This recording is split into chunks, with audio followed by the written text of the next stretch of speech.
ان کے بوجھ سے زیادہ، ان کی طاقت سے زیادہ ان پر بوجھ نہ ڈالو، ہے نا، ان پر رحم کرو، ان کے ساتھ نرمی کا برتاؤ کرو۔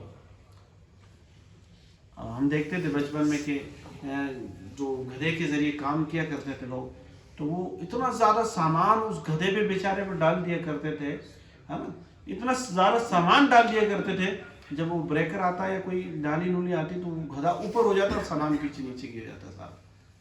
تو لوگ لالچ میں ایسا کیا کرتے تھے، ہے نا، غریبی کے عالم میں ایسا کیا کرتے تھے۔ تو اس طرح کے معاملات میں یاد رکھیں۔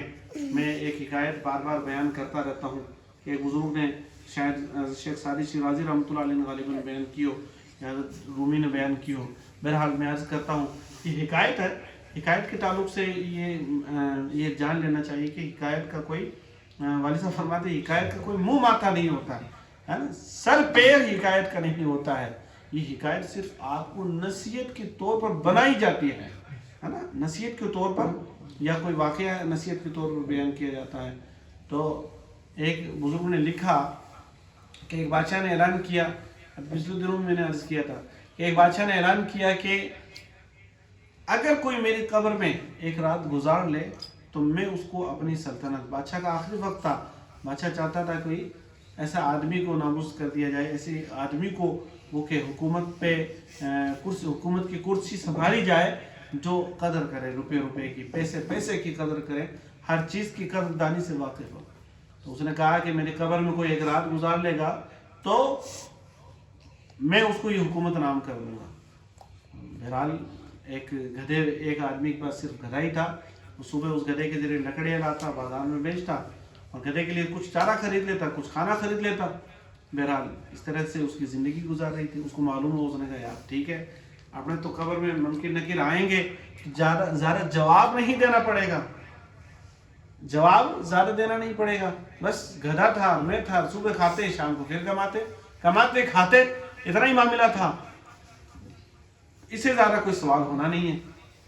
بہرحال تو وہ قبر میں لیٹنے کے لیے تیار ہو گیا، اس کو قبر میں لیٹا دیا گیا۔ قبر میں فرشتہ آئے، اس سے پوچھا بھائی بتا، سوال جواب ہو گئے، پھر کہا کہ بتا تو نے ایک روز گدھے کو چند منٹ تھوڑی دیر سے کھانا دیا، آخر ایسا کیوں کیا؟ اس نے کام صحیح نہیں کیا، اس لیے نہیں کیا۔ تو کون ہوتا ہے اللہ کے مخلوق کو تکلیف دینے والا؟ جواب نہیں کہ اس کے لیے 10 گرز کھانے ہوں گے، تمہیں 100 گرز کھانے ہوں گے۔ بہرحال حکایت میں لکھا ہے کہ اس نے کہا کہ نہیں 100 گرز تو بہت ہوتے ہیں، میں نہیں کھا سکتا۔ تو اس نے کہا نہیں 100 گرز ہے تو بہرحال طے ہوا کہ 1 گرز کھا لیا جائے۔ تو 1 گرز کھایا تو اس کی تاب نہ لا سکا، اور اگلے دن جب قبر کھولی گئی تو قبر سے بھاگتا ہوا نظر آیا اور کہا کہ ارے بھائی، میں پوری حکومت کا حساب اللہ کی بارگاہ میں کیسے دے سکتا ہوں، جبکہ ایک گدھے کو 5 منٹ کھانا میں نے لیٹ دیا۔ اس سوال کا جواب بھی میں ٹھیک سے فرشتوں کو نہیں دے سکا۔ میرا عرض کرنے کا مقصد ہے، بزرگان دین نے کہا کہ اللہ کی بارگاہ کی حاضری کو یقین جانو، ہاں، مرنے کے بعد سوالات ہونے ہیں، اللہ کی بارگاہ میں ہر چیز کا تمہیں حساب دینا ہے۔ اس لیے یقین جانے، اگر آپ وضو میں پانی زیادہ بہاتے ہیں جان بوجھ کر، اس کا بھی تم سے سوال ہوگا، ہے نا۔ تو اس لیے ذرے کا حساب تم سے ہونا ہے۔ کہیں ایسا نہ ہو اللہ کی بارگاہ میں تم بڑے نیک متقی پرہیزگار ہو اور اللہ کی بارگاہ میں